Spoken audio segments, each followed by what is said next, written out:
Oke, baik.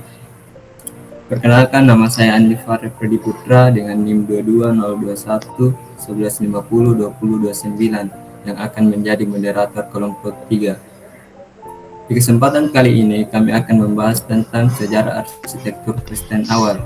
Hanya saya sendiri, saya ditemani oleh rekan-rekan kelompok saya. Saya persilakan untuk pemateri pertama sampai pemateri terakhir untuk memperkenalkan diri masing-masing. Perkenalkan, saya Muhammad Akbar dari 20211502026. Perkenalkan, nama saya Muhammad Rafli Daitullah dengan NIM 220211502042 sebagai pemateri 2. Perkenalkan, nama saya Fauzil Adim dengan NIM 220211502051.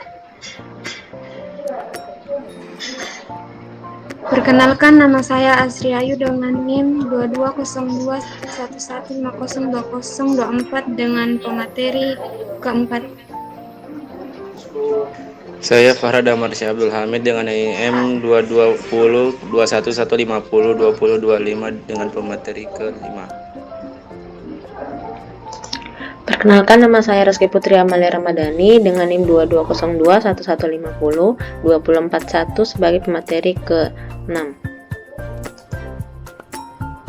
Perkenalkan, nama saya Ahmad Said dengan NIM 220111502054 sebagai pemateri ke-7.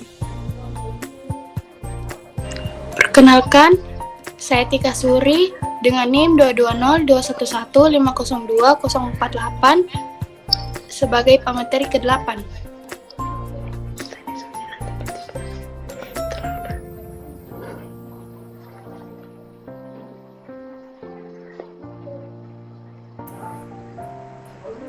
Oke lah, baik, itulah nama-nama dari pemateri kelompok 3. Sebelum masuk ke inti pembahasannya, saya akan menjelaskan sedikit tentang sejarah arsitektur Kristen awal. Agama Kristen lahir dan berkembang di wilayah timur, di bawah Santo Petrus dan Santo Paulus ke Roma, yang kemudian menjadi pusatnya Sir Bannister Fisher of Story, Arsitektur The Elon Press, London 1975. Wilayah Kekaisaran Roma mencakup seluruh wilayah di sekeliling Laut Mediterania, termasuk Syria, Asia Minor, dan Afrika Utara. Pada wilayah itulah berkembang arsitektur yang mempunyai ciri khas pada zaman Kristen awal, 313 Masehi sampai 800 Masehi. Tanpa perlu panjang lebar, saya persilakan untuk pemateri pertama membacakan materinya. Oke, di sini saya akan menjelaskan mengenai sejarah perkembangan. Sejarah Kristen awal dimulai dari zaman Konstantin I 280 hingga 337 Masehi.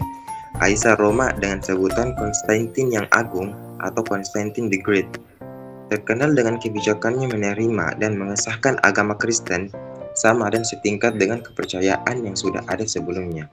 Istilah Kristen awal diberikan kepada arsitektur basilika untuk gereja, diawali dengan memperkenalkan kembali vaulting, arch and vault di sekitar tahun 1000.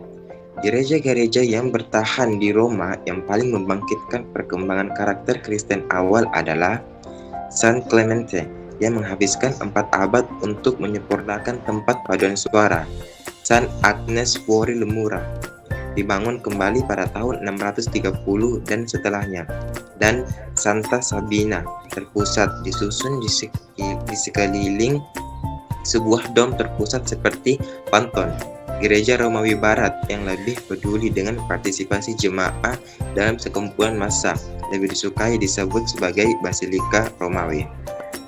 Saya serahkan kepada pemateri selanjutnya. Baiklah, terima kasih. Segera setelah memasuki tahun-tahun pertama Masehi, sekte baru yang disebut Kristen mulai mendatangkan masalah bagi otoritas Romawi. Sekte ini menolak untuk menjadikan kaisar sebagai salah satu dewa sembahan dan hanya mau mengakui satu dewa saja dalam pandangan Romawi. Kaisar mulai bersikap represif pada kepercayaan baru ini. Selain menangkapi orang-orangnya, juga dengan mengadakan atas mereka hukuman yang kejam. Ada yang disalibkan, ada pula yang diumpamakan ke binatang buas dalam tontonan umum yang brutal. Kaisar Nero membakar kota Roma untuk ego pribadinya, lantas kemudian menimpakan kesalahannya kepada orang-orang Kristen yang mengakibatkan mereka makin dikejar-kejar oleh tentara dan otoritas. Saya persilakan ke pemateri selanjutnya. Baik, terima kasih. Ciri khas arsitektur. Poin pertama, temboknya tebal, bangunannya tidak terlalu tinggi, atapnya melengkung, membentuk kubah setengah lingkaran. Ruang-ruangnya gelap, dan pada dindingnya ada sedikit ukiran. Itu berupa gambar-gambar binatang, gambar-gambar dedaunan, malaikat, dan orang-orang suci. Poin kedua, ukiran gaya fresko yang sangat sederhana. Poin ketiga, pilar-pilarnya sangat besar.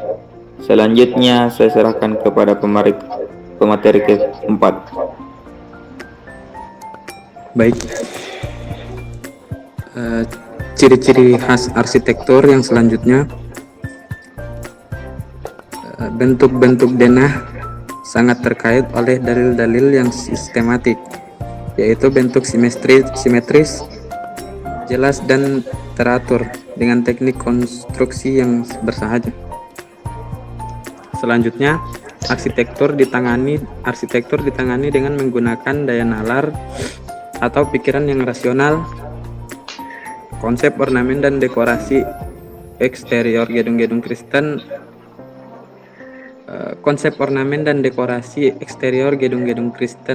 awal secara umum polos dan tidak berhias.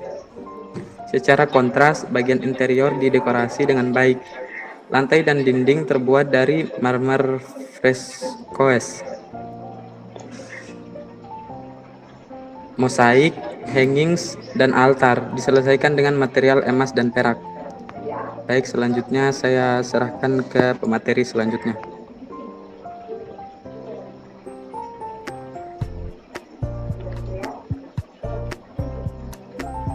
Baik, saya akan menjelaskan materi dari sebelumnya, yaitu ciri-ciri khas arsitektur interior. Yang pertama, seperti juga kebanyakan bangunan yang diukur secara internal, ukuran pastinya sulit untuk didapatkan. Namun, perbandingan umum dari ukuran ini dapat diperkirakan dengan cukup akurat. Yang kedua, panjang bangunan ini adalah ukuran dasarnya. Dibagi tiga untuk memperoleh ukuran lebar bangunan dan dibagi 2 untuk memperoleh ukuran tinggi bangunan. Sehingga terciptalah rasio 6:2/3 untuk panjang, lebar, dan tinggi bangunan. Yang ketiga, dengan menggunakan rasio tersebut terdapat 6 jendela di tiap sisi bangunan dan 2 jendela di bagian depan dan belakang bangunan. Selembar penyekat yang memisahkan kapel sebenarnya diletakkan tepat di tengah-tengah antara dinding, altar, dan pintu masuk, namun hal ini setelah berubah. Sekian, saya persilahkan kepada pemateri selanjutnya.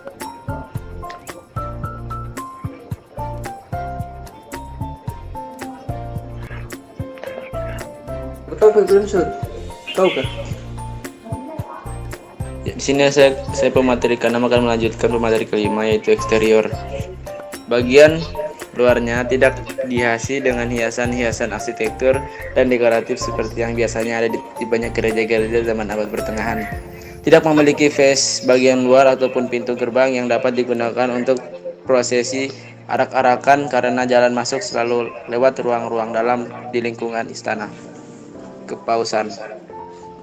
Kedua, ruangan dalam dibagi menjadi 3 lantai dengan bagian paling bawahnya berukuran sangat luas dan ditopang oleh ruang bawah tanah berbentuk setengah lingkaran yang sangat kokoh.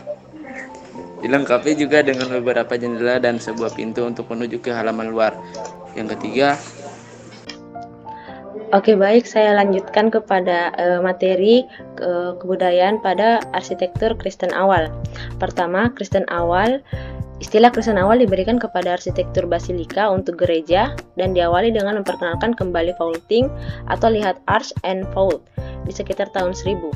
Gereja-gereja yang bertahan di Roma yang paling membangkitkan perkembangan karakter Kristen awal adalah pertama, San Clemente yang menghabiskan 4 abad untuk menyempurnakan tempat paduan suara.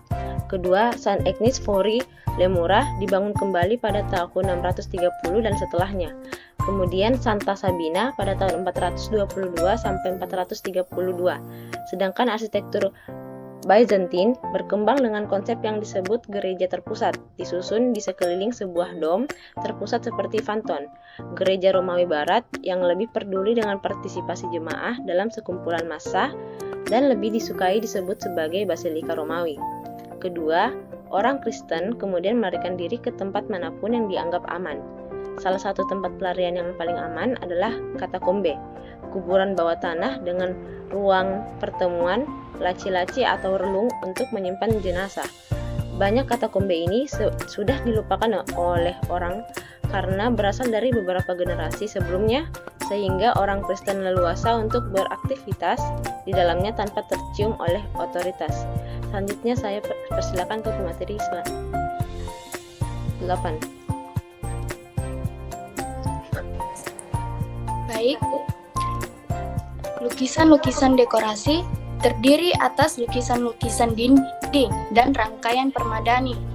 Semuanya adalah hasil karya dari berbagai seniman yang berbeda dan merupakan bagian dari beberapa penugasan yang berbeda dari pihak Vatikan.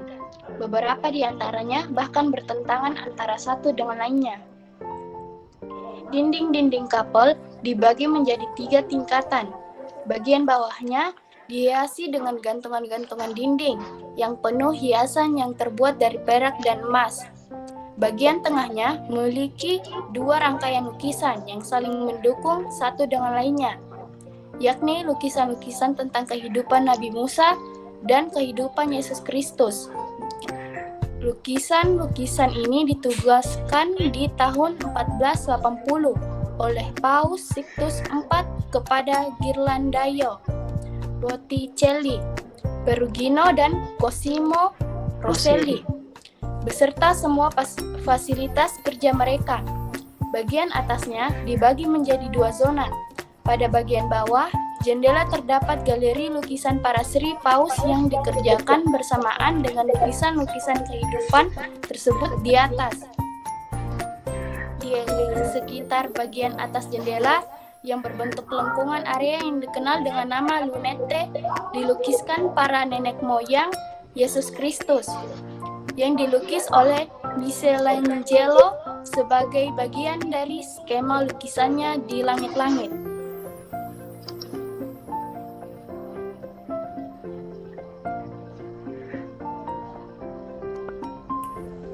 Baik, ini adalah contoh arsitektur Kristen awal, St. Peter, Basilia Rom yang berada di Italia, perubahan eksterior gereja pada zaman Kristen awal dengan bentuknya seperti salib, dengan dena gereja pada zaman Kristen awal.